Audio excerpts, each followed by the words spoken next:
Leonard Mapfumo. Joseph Machingula. Oribo, one chingula. This is going to be an exciting journey, I think, for me just talking to you. Sometimes it's difficult to ask your brother questions. You know how it is. I thought we were having a conversation rather than a question and answer segment of the show. So there's no worry in terms of asking me questions. You just have to have a conversation. Anyways, guys, thank you so much for joining us. This is your Uncle's podcast, and today I'm joined by a legend. A legend. He's my brother. I don't know how to introduce him. He's been my business partner for years. He's been my housemate for years. He's been my brother for life.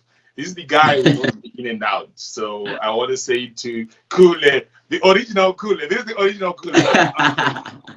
Welcome to the show, man. Hey, man, thank you for having me. It was long overdue. I was just in the sidelines wondering which second. Joe, I just realized about show Pagerini. So, it's finally here. Finally here. It's finally here, my man. Yeah. How is Chan? How's UK? The UK is all right. It was difficult in the beginning, but now it's good because I'm getting used to a lot of things. Okay. So it's not like home. It's not like home where Here you have to make appointments, and everyone has to look into their schedule to know this day I'm free, this is happening, so then we find some time to meet. So it is in the beginning it was really difficult because you have to make all these schedules, and it will go for months and months and months. Usna any of your friends. I think the only person that I've been seeing consistently is the father.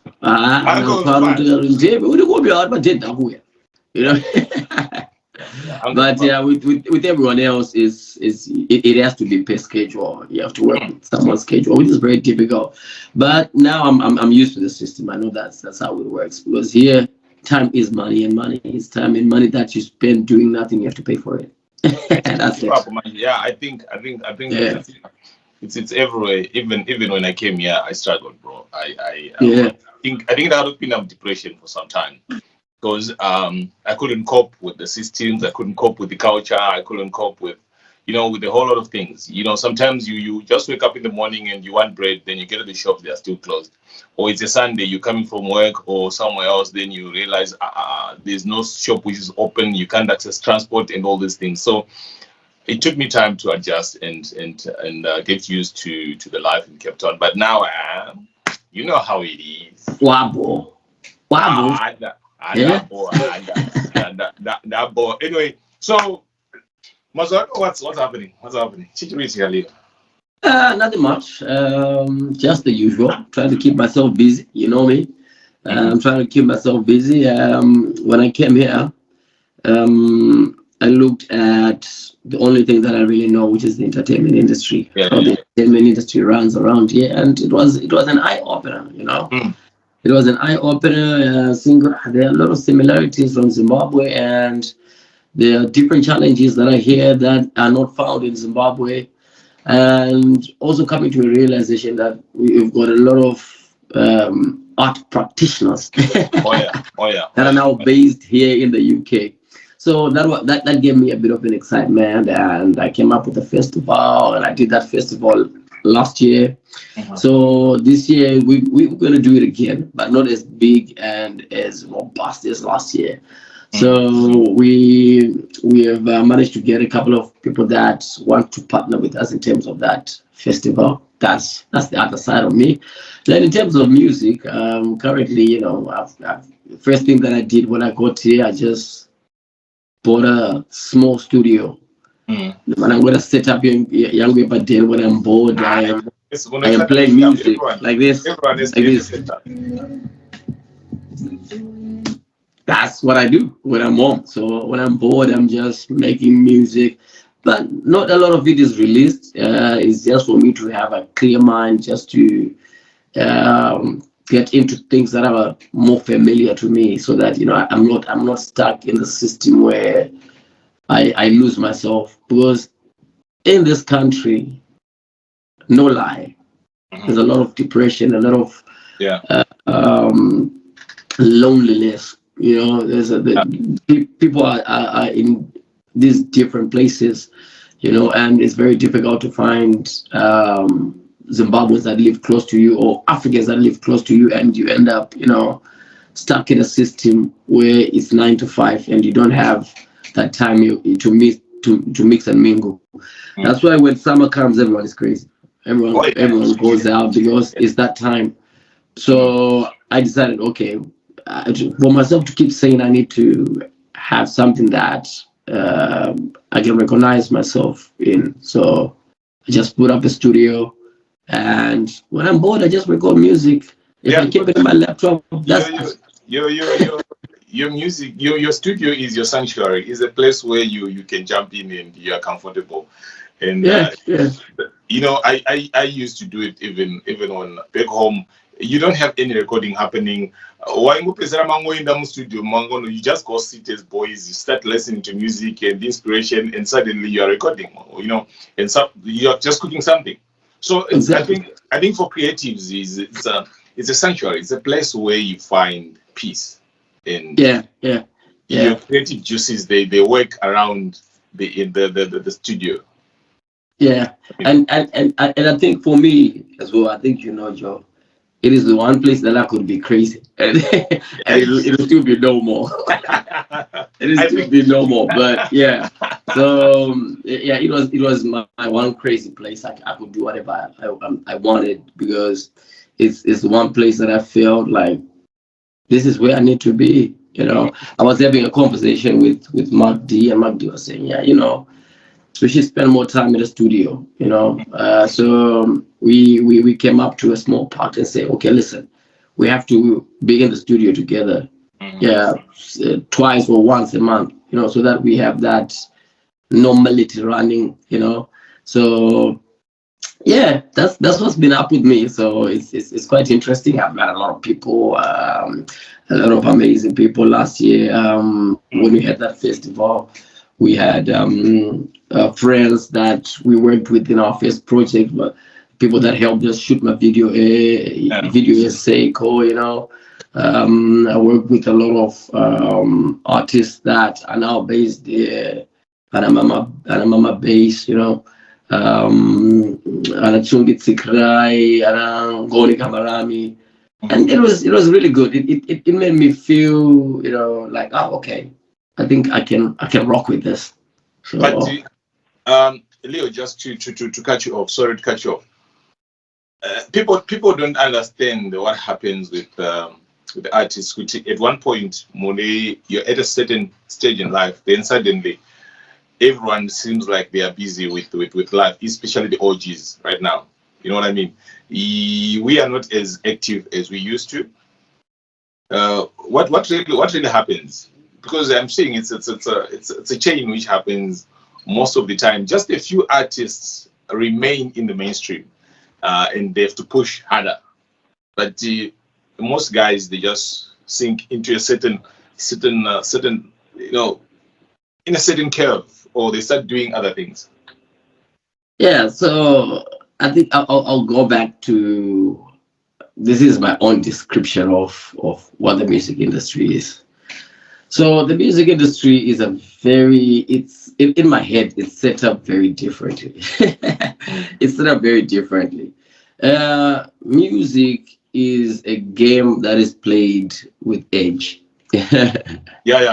Yeah, it's played with age. So you are most creative when you have the least responsibility. Exactly. All you can think about is music. I was giving an example yesterday when I said, back then when we came up with an idea, we used to just go to the studio and record it and record the idea. And the next thing you know, we are sitting there together, we are mixing it, and we're taking it to radio. Because our responsibilities were very minimal. Yeah. Our only even music wasn't. We didn't take it as something that we need to do. It's something that we enjoy doing. Now I find it borare mabuz or borare social football. Let's just go and play. It's something that we love doing, so let's just do it. So you see, and you are most creative when you're that age, when you don't have anything to worry about. And as well, the people that you sing to at that age, they've got the same mentality as you. What they want to listen and what they want to watch is what's trending at that moment. Exactly. So between the ages of 13 to the ages of about 30, these are the people that will listen to your music. These are the people that you'll be singing to. These are the people that will go to shows. These are people that will not come up with a schedule and say, okay, Leonard Mapfumo is going to show on Sunday, so I will not go to this one, but I'll go to the other one that is in March. No, they will come to that show on Sunday because you've actually made a plan for them where they can call their friends and they can hang around in that space. Yeah. These are the people that will jump on YouTube to see the latest song that has been released, because their only responsibility is to make sure that they have fun. Their only responsibility is to understand what's trending. Their only responsibility is to be able to buy clothes, buy music, listen to music that is trending. So it's an age game. So as we grow with them. So as we grow with them. Now this is where it becomes a game of intelligence. Yeah. When we grow and we've grown with our audience, we've got two options. It's either we keep singing to the audience that we used to sing for, or we go back and sing for the audience that is relevant, which is between the ages of 18 to 30. The only way that we can do that is to collaborate. To collaborate to the people that are being listened to, the people that are trending, the people that the young people are watching. Those are the people that will give you that attention. So it's just to answer your question. It's not like we then lay back and just say, okay, we're not doing anything. It is because as human beings, we then start getting more responsibilities. Like most of us, we've got families, so we have to balance family and music. Which means now we're giving 50% to music. 50% music, 50% to the family. And when you have your family, then you have kids. When you have kids, which means now you have to give 75% of the time to the family, because 25% of the time you are dealing with the issues of taking your kids to school and whatnot. Then the other 50% is making sure that when the family is all together, we're going to have dinner together. We're going to go for holidays together. And I must be able to keep my family sustenance. Which means now it's 75% that you're giving to your life and 25% that you're giving to your music. So every time that you add something to your life, add some certain of responsibilities, which means the thing that will die is the thing that you are most passionate about, which is the music. It's unfortunate, but it's the reality. So like I said, for that to be able to be kept alive, to be able to keep it going, you need to find a balance between the responsibility and the music, and also the intelligent game. Who is relevant, and if those that are relevant are not, the interest in you, say, if you say, okay, let's do a collab, and they're not interested, you need to find a way of finding relevance within the age that matters, which is 18 to 30. The ones that don't put anything in schedule, they just go when you say, let's do this. So I hope I answered your question. No. You did because I think it's so one thing people say vanwapera, or people say ninga mina wimba, but they don't really understand that when you grow. You remember what was happening in the studio, you just wake up in the morning, maybe even at 6 a.m. and say, let's go to the studio. No one asks when that would be or what thing, because you didn't have responsibilities. You're not worried about kind of studio. We're not worried about anyone coming to the studio and paying studio time, because we didn't even need the money. Yeah, that's true. Because you didn't have responsibilities, and food. transport. When people will bring money to the studio just for the fun of it, they'll be hanging out and they'll be like, "Oh, guys, do you want food?" Then you'll be eating the whole day in the studio. Remember, people will just go chicken in or whatever, all this food outlets, then just buy and bring food to the studio, and you'll eat. You will spend whatever you'd have made, even on a gig. You spend it because you don't have responsibilities. All you were worried about mainly was just producing and making music. Yeah. That's so true. But that will not stop us from making music. We'll be making music. If we keep it in the studio, we just keep it in the studio. If we decide to release it, we release it. So it's not something that we'll say, okay, this is what we are just going to do, because now we've got other responsibilities to take care of. Yeah. The unfortunate thing is that, you know, for the people that follow us and that have always followed our music, they feel shortchanged because we are not releasing as much as we used to. Mm-hmm. But it's also it's also to the fact that we are growing together. We're growing together, and these things happen. And I would really want to say kudos to people like XQ that have been consistent, that have been running with the game, you know, that have been chanting in hits after hits after hits after hits. You know, that is a lot of work to be able to sustain such a career for a very long time. You know, so I'd like to say kudos to XQ, Rocky, XQ, Rocky, Nox. They've managed to remain relevant even up to now. They are pushing, and sometimes you be like, hey, what's the secret with these guys? Is it because well, fine, I know for XQ it's a different case, but something was said by Aaron Chunduramoyo. You know what he said? By chance of father, do you know what kills art is marriage.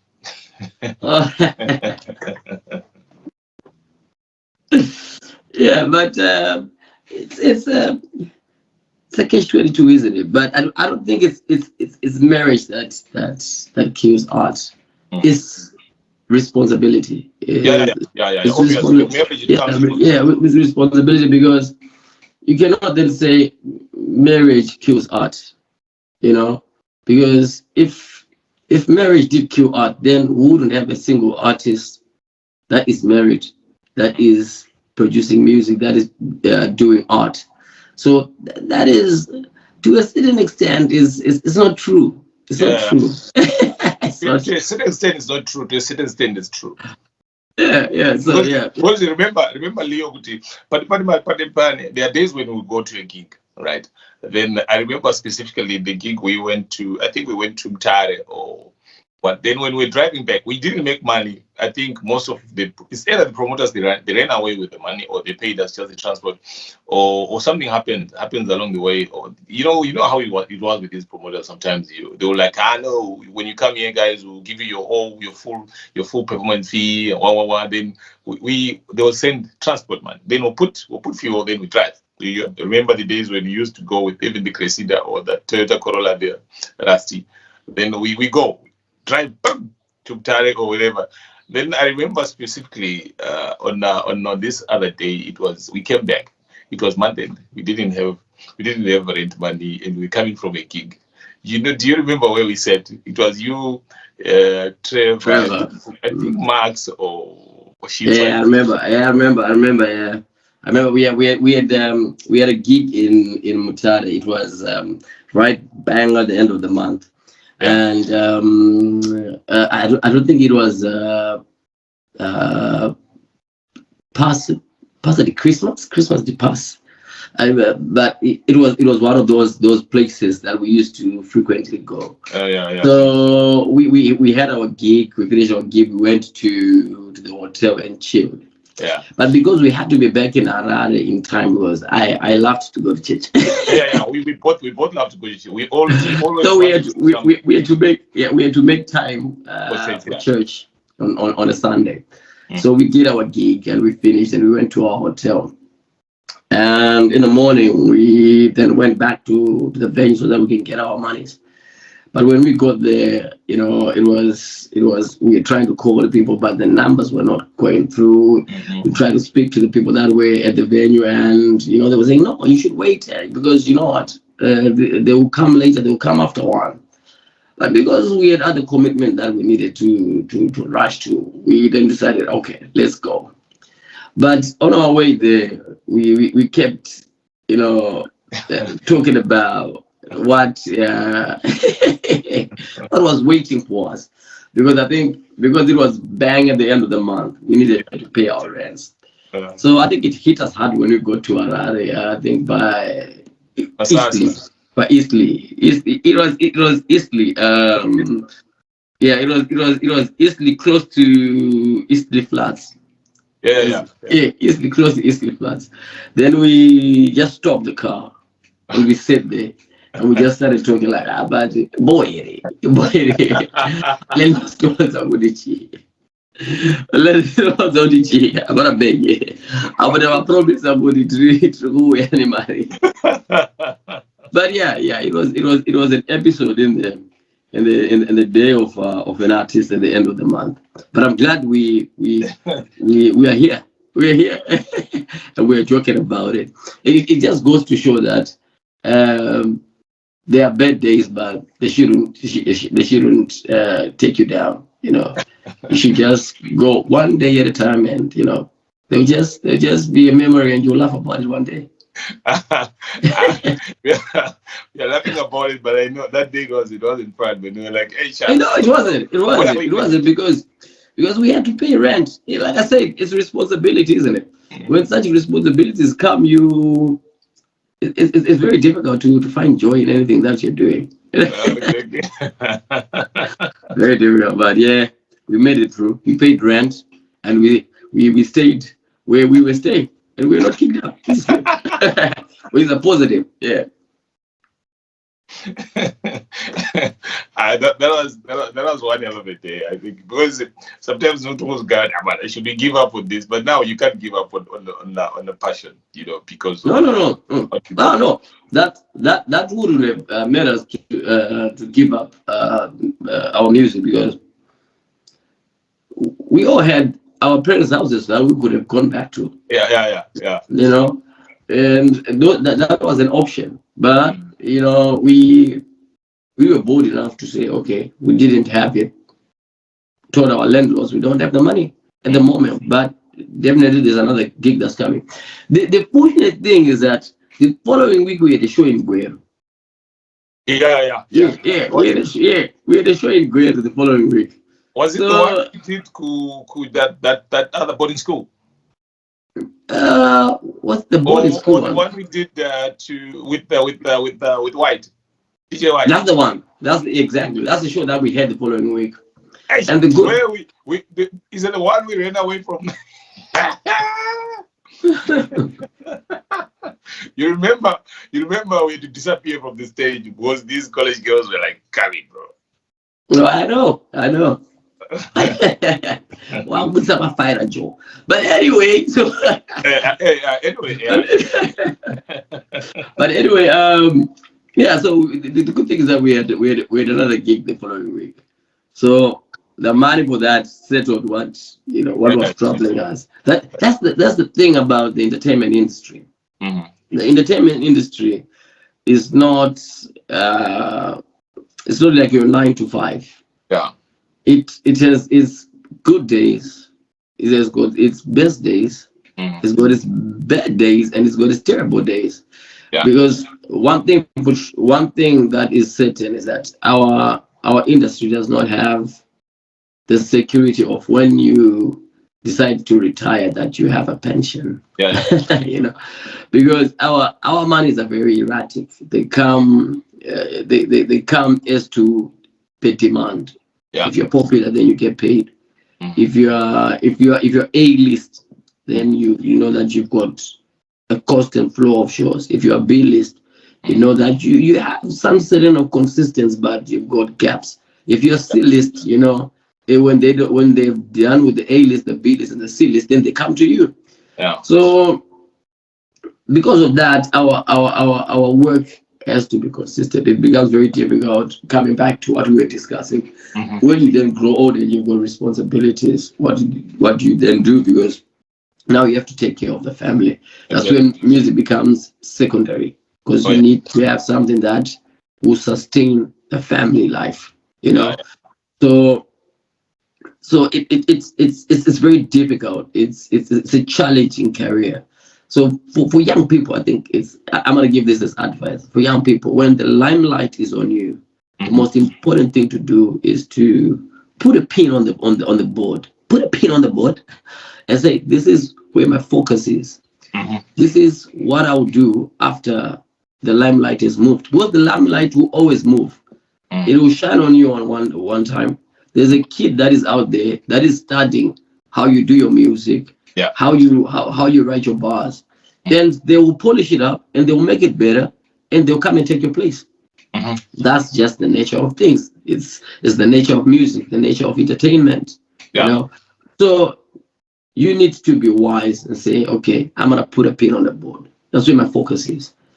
After the music is done, what am I gonna do to then sustain myself or sustain the industry? You know, so you then start preparing for that. Even when you are hot, even when you are the hottest thing on planet Earth, you start working towards that inevitability.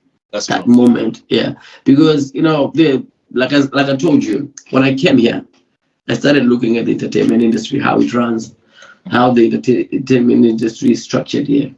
It's very different from it's different. There are a lot of similarities and there are a lot of differences.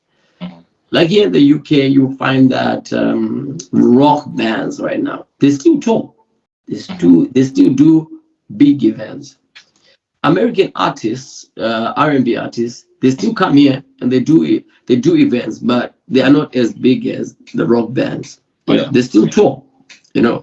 So with such an industry, you know that you'll be able to sustain yourself until the day you die.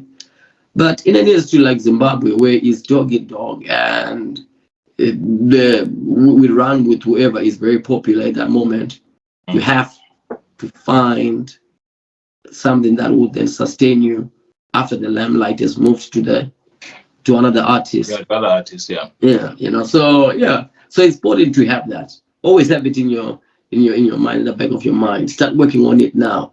When you release your first hit, when you release your second hit, then you start working towards that. And when you're doing your music, don't do your music to channel in hits, because the moment that you start doing that, you start stressing yourself about, okay, I need to write a hit. Just write music. Just write music. Just be you. Just write the music that makes you happy. Because if you try and chase dog hit, that will stress you and you stop making hits. Just make music. Just do music. Anyway, that's an advice for another day. But make a plan for the future. Make a plan for the future. Talk to the banks if you have to. Yeah, that's the thing. Yeah. Ndandishamsika panapa recording amene zvainge kuda kuita naona kuti andistop recording inokwaofa tichiri kurecorda guys. We are still here. I think you would interview Nyasha. What do you think? Not even. We haven't even started. Heshi Mfeshi. You and yeah. I think that was a journey which I cherish and I appreciate for the rest of my life. I think from the day we sat down and say, you know what, let's have something to nurture the artists, because I think it was a privilege, and also for us to work with different young kids. I think as for you, the passion was bigger. In doing that. I was getting more energy from you than my energy, because you had more push on and more passion about the young artists than that I had. And obvious, with your guidance, the Shinsos came up. Where are you? Where are you? Yes, boss. Rutendo Malomo, Tuchet. Akandibata recently akandidizvo kule muri kukangana kuti zvonandiri because I posted something namakili kati Trevor is missing. Novati koinini kule mutangira nsiwo patu cheneka no tendo. It's not like that. It's not like that. You know, I've got mad love for you. Yeah, Heshi Mfeshi was a brilliant project. I loved it. It was my life. Yeah, that's true. I loved it to bits. The thing with the entertainment industry is that we never really have. I don't know if it's Zimbabwe. There isn't a lot of mentorship in terms of young artists.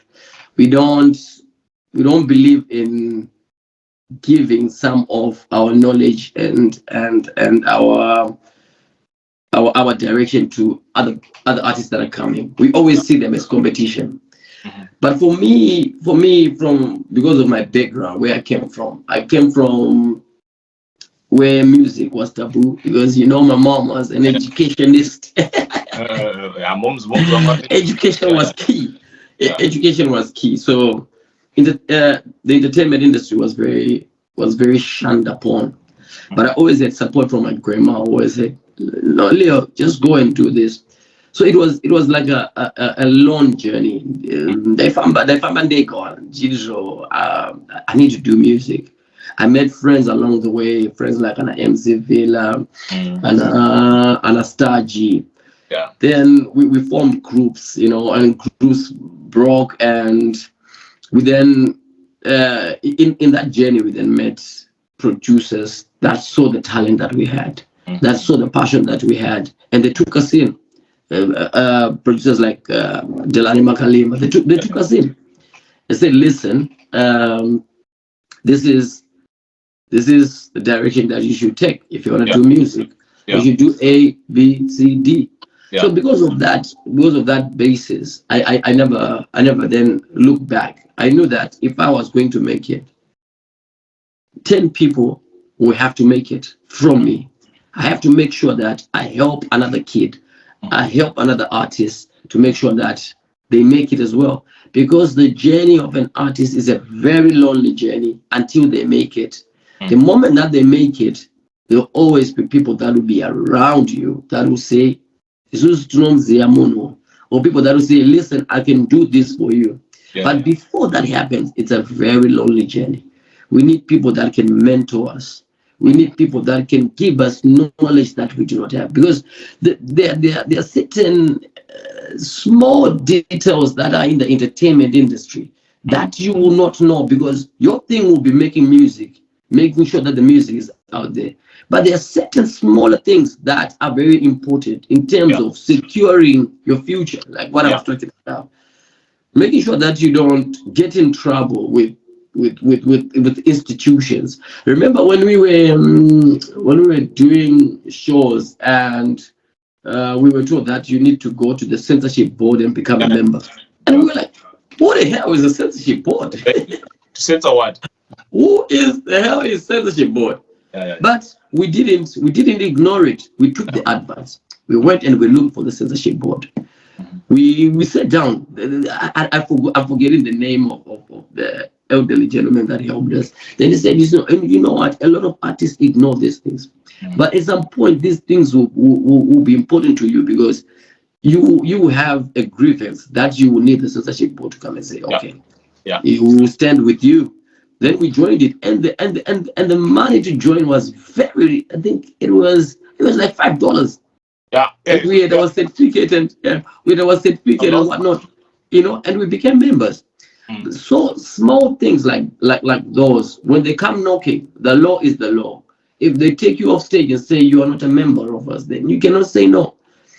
So we need to have people that will mentor and give you this small advice. They might seem like they are not important, but when push comes to shove, you realize, no, this is important. If I had somebody who would have mentored me and told me that this is what I'm going to do, then you'd have been in a better place. You don't have things to go and stress about. That's the last thing that you want from an artist, to be stressed. You have to focus on your music. You need people that will just look out for all these things and help you out. So what I learned, I was like, listen, this is what we have to do. We have to make sure that we mentor this artist. And the good thing, Joe, is that you're quite aggressive, yeah? You're quite aggressive with these things. If something needed to be done, you were there. Let's do it. Let's do it. It will take 30 minutes of our time. Let's just go and do it. Yeah. Then we do it, you know? Even though, like you're saying, you took energy from me, you made sure that everything happened. You know, everything that needed to be done had to be done. You know, if there was an idea that I had and I think, listen, I've got this idea, and for this idea to work, we need this organization. You were there to get and say, okay, let's go and see whoever is in this organization. So you were the guy who was the organization guy. I made sure that things had to be done. Yeah. So Heshi Mfeshi was beautiful. It produced beautiful babies, you know. And I am glad we had that episode in our life, and we can go back to it and say, this is what we have done, you know. And we have got a track record of the things that we have done. We have a track record of the artists that we've worked with. We've worked with amazing artists. We've worked with Junior Brown. We worked with Knox. We worked with Sunny. We worked with Trevor's our boy, man. Trevor's still is. The one person that was amazing. That he's a genius. He's a genius that we worked with. Is what's his name? The boy from Chitungwiza. Graphics. Graphics. Come on now. Dr. Clarence. Dr. Clarence, an amazing artist. I think Lazarus T. Chapo. My God, it was. I love that whole thing. Tawanda Mugodi, Amenos Nata Rudo. Oh my God, I will go on and on because it was a beautiful stage in our career. I think. I think I also appreciated and loved the fact that when people were in that creative space, anything would happen.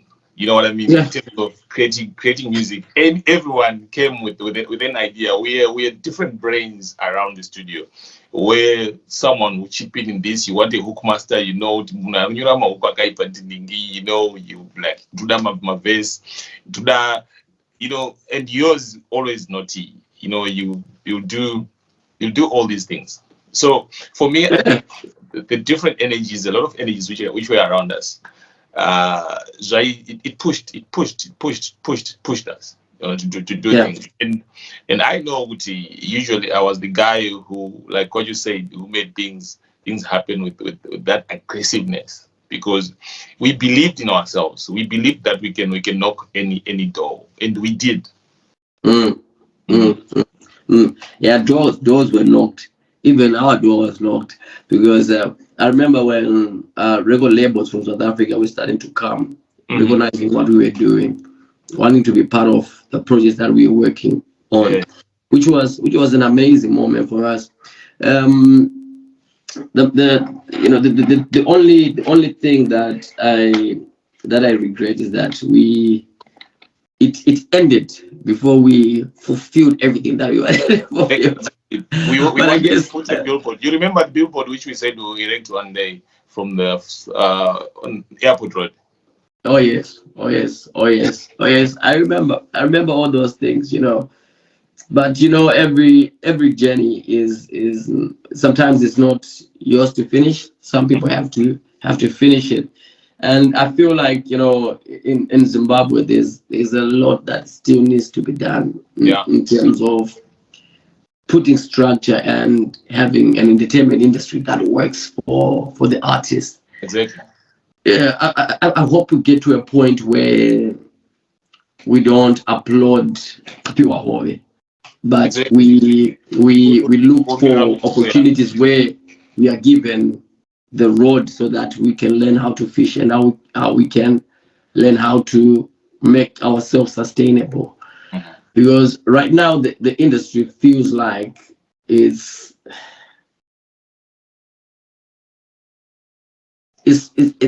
still structureless. You know, there isn't like a proper structure in terms of the entertainment industry, Yeah. which I know it was there before. We just need to go back and ask ourselves, how was it done before, and how can we do it? How can we put it out there? Because I know when we have proper structures, when we have got everything aligned, there are a lot of people that are pushing to try and make sure that all these things are put on the limelight. People like Plots, people like you, people like Mono, these people, they understand the industry. Mhm. And these are the people that will then help us to put structures. Because what structures will help us with is that putting ourselves out there into the world. Because the Zimbabwean music entertainment industry is very small. We are just 14 million people.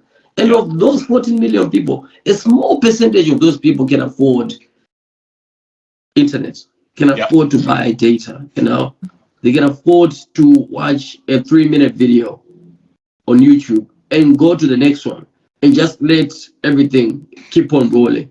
It's just a few, a minority number, which means our entertainment industry is very small.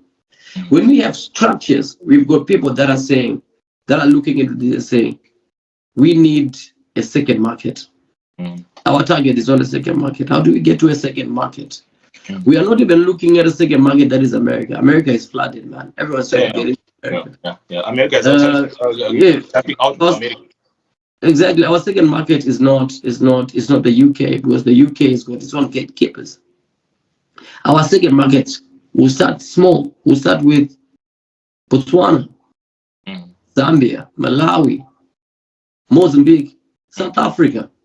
We've got a huge market.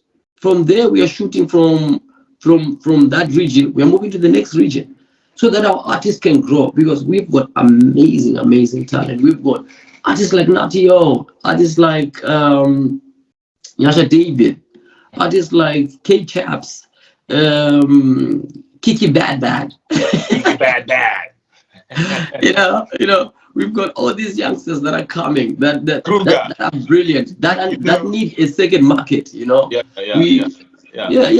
Tammy Moyo, those kids are amazing. They need a second market. They need another market where they can say, okay, we've got Zimbabwe, and Zimbabwe will get revenue from these countries. We're getting revenue from Botswana, Malawi, Zambia, because our artists are popular in those countries, and the artists are going there to have shows in Botswana, in Zambia. There are markets that are ready to receive our music. Because I remember one time when we went to Mozambique, and we had a gig in Mozambique.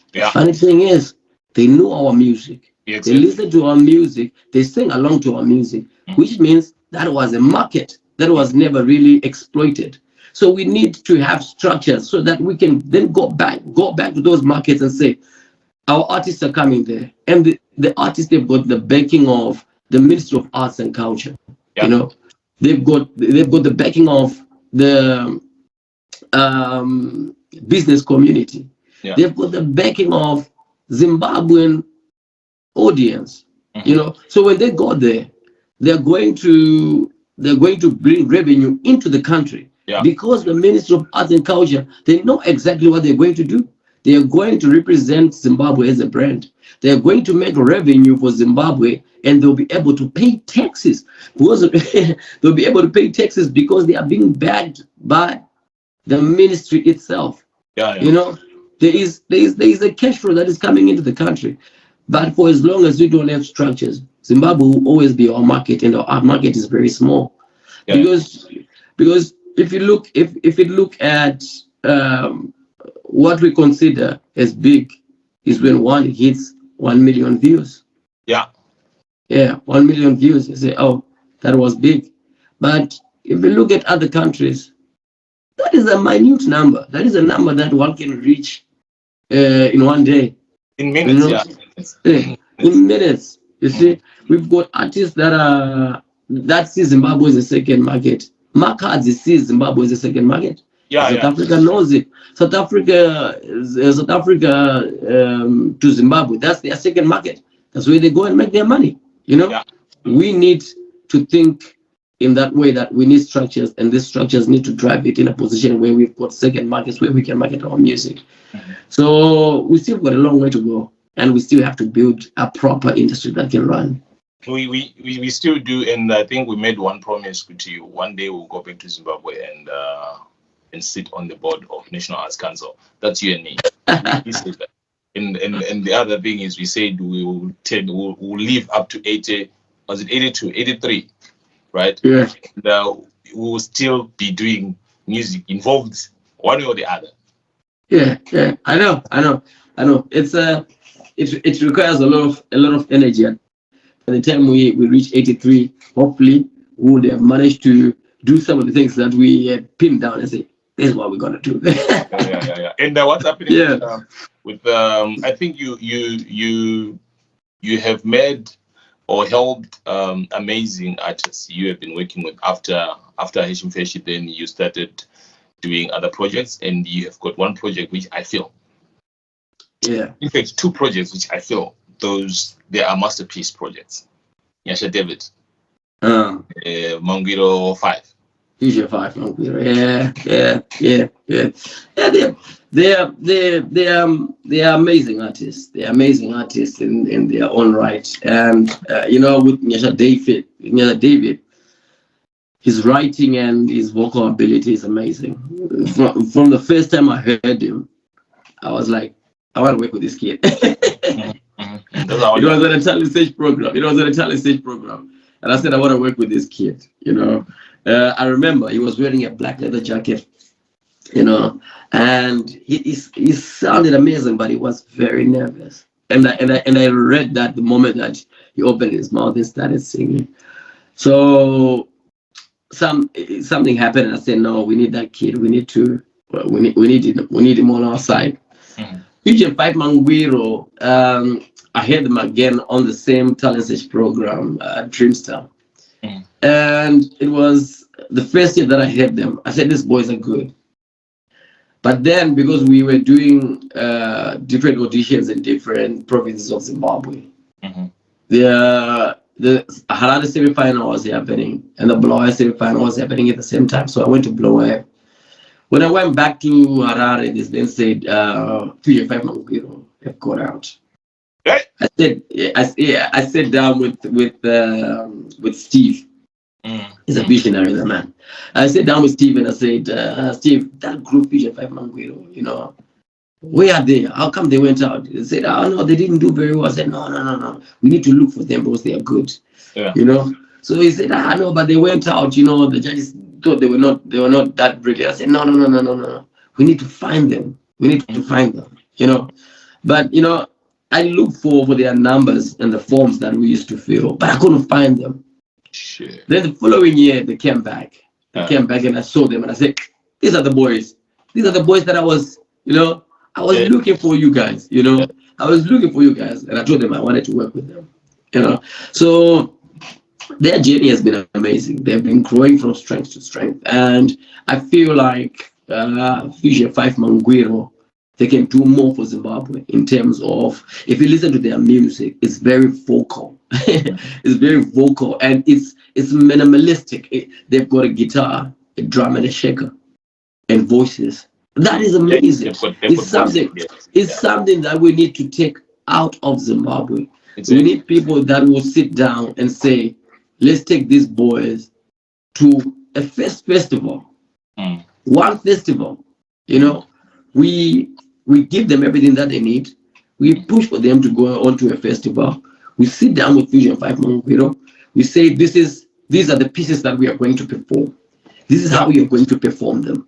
This is how you're going to present them. Because what we want is that we want a follow-up. Because Oliver Mtukudzi was great. He had all these places that he would go. Sometimes you just go with his guitar and play, and it will still be amazing. Sometimes you go with a band and play, and it will be amazing.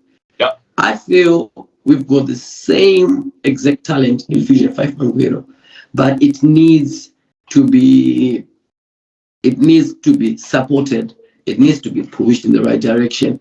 And these boys need that assistance. This is why I'm saying we need those structures. Yeah. Where one can go to the Ministry of Arts and Culture and say, this is what I believe these boys can bring to the brand Zimbabwe. Listen to them. If you've got time and if you're watching this, go and listen to Fusion 5 Mangwe. They're a brilliant band. It's a band that we can export. It's music that we can export and probably say this is coming from Zimbabwe. So that's my feeling. That's my feeling. If I was there, I would have given 125,000% to make sure that this thing happens. but now you being on the other side of the world, you know what I mean? Yeah. What's happening? I just feel maybe these guys they've hit a dent somehow because you are not in the same area with them. You know what I mean? And whenever I listen to Nyasha David, or I'm not seeing his music trending or him trending, then I'm like, Leo, you had the diamond there. What's happening? You know what I mean? I always worry because it's difficult, Leonard, to have people to even start having listening, giving an ear to an artist. You remember how Shinso started with him? Shinso, people were like, no, we don't want. Hey, what? But we pushed him anyways. Yeah. Radio didn't understand him. Everyone didn't understand him as an artist, but we believed in his art and what he can do, and we always warned. You remember the first gig we did? I think God is the sniper. Oh yeah, God is the sniper, exactly. When people were like, yay, we will know you see, and we believed, we knew that he could, but it's always you, the person who believes so much in the artist. You can knock on other doors where people don't believe and make them believe. But now when you are not there, you are more like the strength. You are the godfather. You are the spirit which opens the door for these kids. And if you're not there, sometimes I feel like, you know what, it's going to be a big challenge. They need to push. If they are pushing 100% now, they need to push 160%. Yeah, that is true. That is true. The one thing that supersedes everything is talent. I might be there or I might not be there, but talent will always be recognized. The one thing about entertainment or music, I'll speak on music, is that when you do a song, right, and you put it out, and people don't listen to it, do not despair. Do another one and put it out. Yeah. Even if they don't listen, don't despair. Make another one and put it out. Yeah. Because with music, everything that you put out, the moment that you make that one hit, they will go back to everything that you have made before and they'll listen to it. And sometimes the music that you make, right, thinking that this is what's going to trend, it might not trend because people will one day be surprised, like, there's a song from 2008 that's very hot that we need to listen to, and they will listen to it. Take, for instance, what's happening right now in the world. Fast car is becoming popular again. Fast car has become popular. It's winning awards, fast car. But it's a song that is older than a lot of people that are doing music right now. So every song that you release, if it doesn't make it, do not worry, because it might not be its time, but its time will come and it will pop. It will pop. So I believe that talent supersedes a lot of things. Yeah. We will help talent to quicken its steps, kuti ichibidze kusvika asi kugumbura kusunda nambo ndisite chigumbura pachisunda nambo. So so that talent, it might take a long time to release. Sometimes people will realize your talent when you're tired, when you don't want anything to do with it anymore. So these boys, like you said, they need to push 160%, but they need to push with what they know best, which is making the music and releasing it, making the music and releasing, going into those places that I used to go with them, because I think most of the boys, they know all these places. They know all these people that I've introduced them to. They will then say, I've got a new song. Even if people do not give you the same attention as you used to get, release the music, make a bit of noise, because a good song a good song, no matter when it's released, if people don't listen to it, one day they'll go back to it and listen to it. So I believe that these young boys, I don't think they've hit the ceiling. I don't think they've hit a stag. They need to keep on releasing music. Someone will find them. Someone will find them. They will meet them in the place where they are ready to do whatever they want to do. So this interview might be the thing that they needed. Might be the thing. Yeah. So never give up on talent. I might not be there, but I think they just need to keep on releasing, keep on working, and things will work out. That's my thinking. Yeah, that's because I believe we always come with a purpose in life. That there are people who just take you from point A to point B, then someone takes you from B to C, then D to E. You see? Yeah, that's it. That's it. I think the boys are really talented and they're amazing. You need to go and look for them. Nyasha David, Future 5 Manguero. Yeah, I think. Yeah. So then, what's your take on what's happening? I think currently in Zoom in terms of copyrights. I think there's a lot of fights happening now. In terms of copyright, what someone believes in, what he thinks it's mine, and what you see. I've always said to people, you guys, you need to have do the right thing. Like when you start, do the right thing at first. If it's a song which you want to remix, do the right thing. Just contact the person who owns the music. Sit down with them. If they say they don't want it, they don't want. So what? You know what I mean? Find another song. But I want to hear your what's your view on all this? It goes back to what I was saying. Like the entertainment industry, it needs mentorship. If you've got an artist that you look up to, there's nothing wrong in going to say, can you please help me out as my mentor? Yeah. I'm just asking you to give me advice with things that I want to do. You're not demeaning yourself. You are being clever, so that when moments like this, when you want to do something, there are moments like this, you would have, if your mentor is mentoring you right, you would have gone through all of this and you'd have done it the right way. Yeah. So mentorship is important. That's number one. We need to have a lot of mentorship in the entertainment industry. Yeah. If you cannot find a mentor, the industry must be able to provide these things. Yeah. I know that Zemora, they do a lot of these things where they ask artists to come and they will teach them about intellectual rights. They do a lot of these seminars. Yeah. We need to go and attend some of these seminars. It's not our thing to do, but it is important. Yeah. You need to safeguard what your creative and intellectual property. Even you as an artist, you need to be able to protect yourself. So you need to have these seminars, And number two. All of these things, number three, sorry, all of these things have happened, and unfortunately, none of the two you have taken. And you then do a song where you're mono and you don't ask them, and this thing arises, right? The best thing that you can do is you and your team to go and see this person and acknowledge the fact that you're wrong. Yeah. Acknowledge the fact that you did not know and work out something with that person. Yeah. Now, because of everyone now is coming and saying, oh, this music belongs to me. It belongs to so and so. It belongs to me. I think it's just people getting carried away. It's people getting carried away with certain things that shouldn't be happening.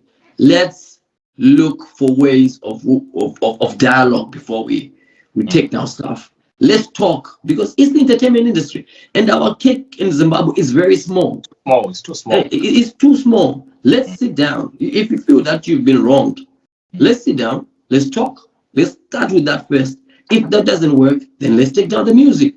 Yeah. You know, let there be good PR within the entertainment industry. You know, we shouldn't make a racket out of the entertainment industry. You know, when somebody does a remix of your song, Yeah. there are two things that are involved. It's either they're a big fan, and they've always loved your music, and you've inspired them immensely that they know your music in and out. Do they know? Even Do people know that you did the remix of Leonard Shaka, and then you performed with Leo for almost the whole year? yeah, 2 years. We performed together for 2 years. Was it 2 years? Yeah, imagine. It was 2 years. Just because you've done a remix of his song, Exactly. he was like, Leo, let's do this. Yeah, we had a Leonard tour that we did with Leonard Shagati, which was amazing. I believe in remixes. I love remixes. Yeah. Because in remixes, you are giving a song an opportunity of a new life. Exactly, as you get life. Exactly. People that did not know that song will start knowing it. Mm-hmm. You know, and it is important to acknowledge the original writer of that song. Yeah, that's true. You know, it is very important. Remixes are not bad. Remixes have always been there. There are songs that have been taken by Americans, and they've sung them in America, right? And they've owned the rights and said, "Oh, this is our music, and this is the yada yada yada yada yada yada yada yada." But right now, in this world that we live in, that cannot happen anymore. Yeah. That cannot happen anymore. That was back then. That cannot, because remixes have always been there, and nobody used to claim remixes. When a remix is done, somebody just say, "This is my song." You know, there are a lot of remixes. Remixes have made some of the biggest groups that we know in Zimbabwe. Yeah, biggest record. You know, yeah, some of the biggest musicians that we know in Zimbabwe. So there's nothing wrong with remixes. Remixes are great. But first and foremost, let's do the right thing. Speak to the people. If we fail to speak to the people in the first place, we need, when the racket starts, we need to go and acknowledge our mistakes and make sure that we rectify everything and let the music live. We love the music. That's what we are here for. All right. That's what we are here for, Joe. We love the music. Don't take the music down. Come on now. Exactly. That's true, man. That's true. We love the music, man. Yeah, we just hope things change, man, because these words, they're not nice at all. Exactly, they are not nice. We love the music. Let the music live, and find a way of coming to common ground and make sure that things work. Go to Zimora. Let them be your mediator. Let them speak for you. These organizations are there for you. So go and join Zimora. Go and speak to Zimora. There are more organizations that are there. There is an organization for music, an association for musicians. Go and see them. Go and speak to them. They will advise you on all these things. They run seminars. They run programs that will help you secure your intellectual property, secure your career. Go and see these people. But with artists usually is they're big-headed and they think that they know everything. That's I think for me, that's what sometimes I see in artists. That's the reason you realize that even when we're at Heshi, I'll resort to being so tough and harsh and to make sure that you do it despite your ego. You know, artists can be egocentric sometimes. You know, you and me, we always fought about one issue of being late. I'm not a good. I hate being late, and you and me always fought like, Leo, we need to leave for Guerrero. We've got a gig at 12 midnight, so we need to leave now so that at least we travel safe. They're like, Joe, for Guerrero, for 4 hours, I'm like, we don't need to rush. Let's go. And usually we'll travel safe and go there and sit and relax and get an accommodation. We'll fresh. You know what I mean. So sometimes an artist they're egocentric, man. They don't want to. and so this is what you get when you are too pompous and you feel maybe the next person is not making sense. And I feel the kids needs to get proper artist managers who understand the industry and the trade, who are willing to maybe to learn. Yeah, I think there are some that they've got egos, but we should not paint every single artist as the same. There are some that are willing to learn these things. There are some that are willing to take the advice. To those that are willing to take the advice, then their path is there's a black and white. If you're egocentric and you believe that the world bows to your every need, then it's black and white. Yeah. It's black and white. You spoke about managers. It's important to have managers that understand what the brand is, who the brand is, and managers that are willing to further the vision of a brand. Because an artist will come with a vision and say, listen, this is what I want to do. I want to release a single, right? I want to release a single and I want to release it in May. And when I release this single, I want it to have a video. That's the artist that has come to you. As a manager, you need to broaden that vision. Yeah. You need to come in and broaden that vision and say, listen, yeah, we're gonna release a single, we're gonna release it in May, we're gonna release the video. When we do these things, we will need to have a tour. Yeah. We need to have a tour. We need to work with this artist. If it means that we're going to get a raise so that we can market our song, this is what we're going to do. But we're going to work with this artist. Well, this artist already has got a tour that is happening. So we'll be there getting raises. But what we're doing is we are marketing our song and we are marketing our video. Yeah. After we do that, we are going to have 16 interviews with Power FM, ZFM, FM, whatever other FM, Power FM that is there. Let's have 16 interviews. Let's speak to them about our single. After we are done with this single, in the next 3 months, if you can, please release another single. Or in the next 6 months, so that you broaden the vision of an artist. And say, not that you become a manager that waits for phone calls so that you can write down the days that the artist is being needed. What you are is not a manager. You are a bookie, because you are keeping dates that this artist is going to perform. That is not management. That is a secretary. So you need someone who will come and broaden your vision. Someone who would, when you are thinking of releasing a single, he's seeing a chance to get you on Sony, or try your song and send your song to Burna Boy and say, listen, I've got this boy. This is the song that he's pushing. Are you able to just listen to it and say, this song is great? You need someone who will broaden your vision, someone who would understand the laws, someone who will look into the intricate things of entertainment, so that in the long run, this person will then help you become what you always wanted to be, even without you knowing it. You see? Imagine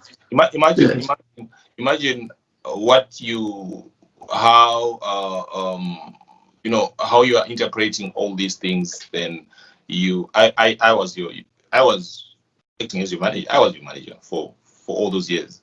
So now I'm like, okay, fine. If I managed to manage such brains, so what brains do I have in terms of music? What level I had to learn. Honestly, I had to study. I had to learn. I had to push myself to the limit. You know what I mean? Because the brain is what is demanding. You know what I mean? So I couldn't operate at my own pace and level and the capacity. I had to push and expand my capacity to be ahead of you as an artist. So I didn't wait for you to tell me what to do. I actually told you what to do, because as a manager, you need, like what you're saying, you need to have to broaden the vision. You need to have more energy, more knowledge, understand the industry way better, and even your strategies, your selling, how you hustle, to the point where at one point I think people would come to Heshi to look for gigs, but we're not promoting anyone. I know. People will be like, if you go Kuna Leonard, you get a gig.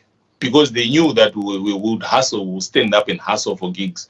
And we were not just sitting there and waiting for a phone call to say, hey guys, I need you, come to Arem on the 15th of January. We would say, you know what, we need to get gigs, and we'll knock in corporate offices. We'll go to the Ministry of Information and say, guys, you know what, this is me. I got to a point where the Ministry of Information, I would walk in without even an ID. You see, you need to get to that level. I think with you, Leo, we can talk the whole. I know. There's a lot.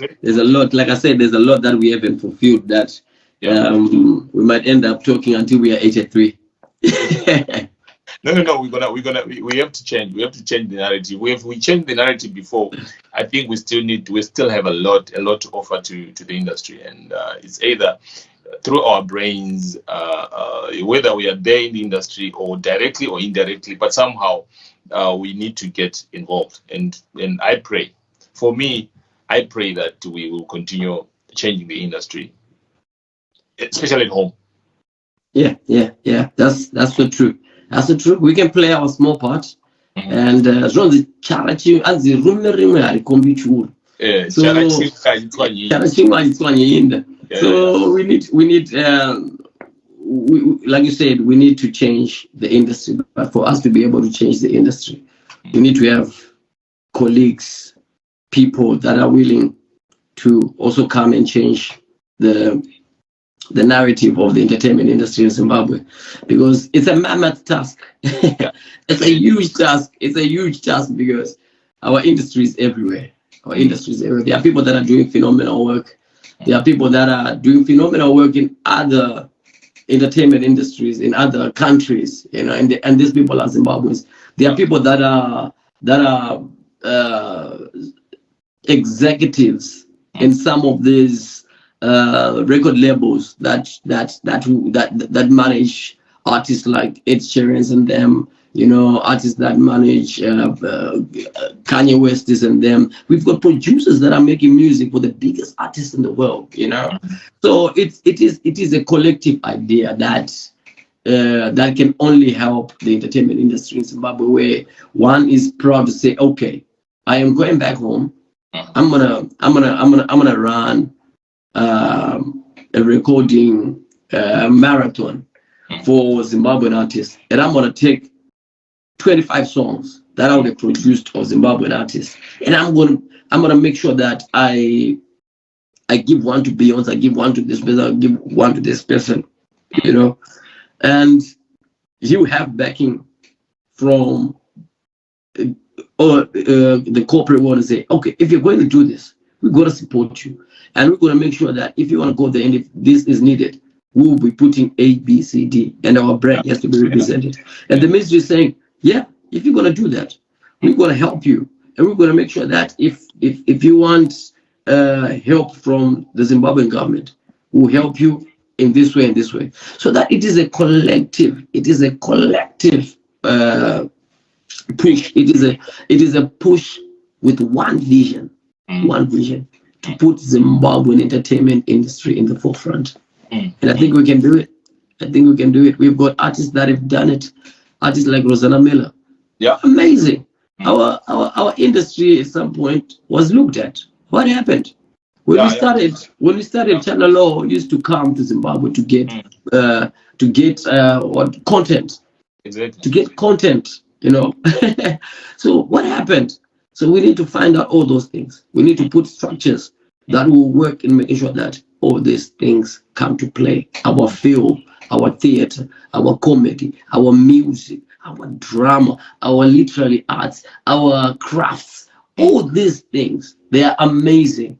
But individually, they do not bring that greatness that is Zimbabwean arts, the greatness of Zimbabwean arts. We need to bring all these things and make a collective effort to make sure that it works. Yeah, that's profound. I wish we had a lot of time to talk about this, but anyway, we'll spend the whole day. You're my brother. Anytime. Exactly, and I still need to make music. We still, yes. We still, I know.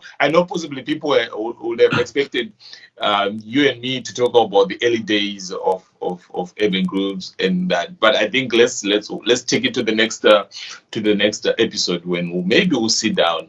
But I feel it's a chapter which you have spoken about it a lot. Yeah, yeah, that's true. So maybe one day we might revisit and say, okay, fine, let's recap and maybe talk about the early days, the my days, what. But I just felt maybe people needed to get more of the Leonard Mapfumo mindset in terms of the music industry going forward. But let me say, it's been an honor being your friend, being your brother, being your fellow businessman. Yeah. Partner. We've been through the lows and the highs. We've been through everything together. I think we have cried together, we have stuffed together, we have rejoiced together, and I think it's I don't regret any second with you. Never. Oh yeah, it was crazy, man. It was crazy. It was crazy good. Crazy good. And people don't know that you are crazy person. They don't know that you've got this comic. You're a comedian. People don't know. Only when I'm in the studio. Yeah, I know, and I've got videos, I've got footage which one day I know you do. You used to record me when I did silly stuff. Those who go to the crib with you, young man. I still got videos, but otherwise, the Mapfumo. This is how they use Mapfumo. Yeah, Mapfumo. It was nice. It was nice. I'm happy at last. I'm on the podcast. Yeah. On Uncle Joe's podcast. But you Uncle Joe's podcast. Yeah. You one is cool. But anyway, Leo, thank you so much. I appreciate your time. No, thank you for having me. Thank you for having me. Yeah, cool. I'll definitely have you again on part 2. But otherwise, guys, thank you so much for tuning in. This is your Uncle Joe's podcast. Just like, subscribe, and support. Otherwise, we are out of here. Heshi. Yeah, see you later. Mfeshi. Plenty of fans, but not hope up then. Yeah, but not hope up then, but no stress. Thanks, Leo. Bye. Cheers. Cool.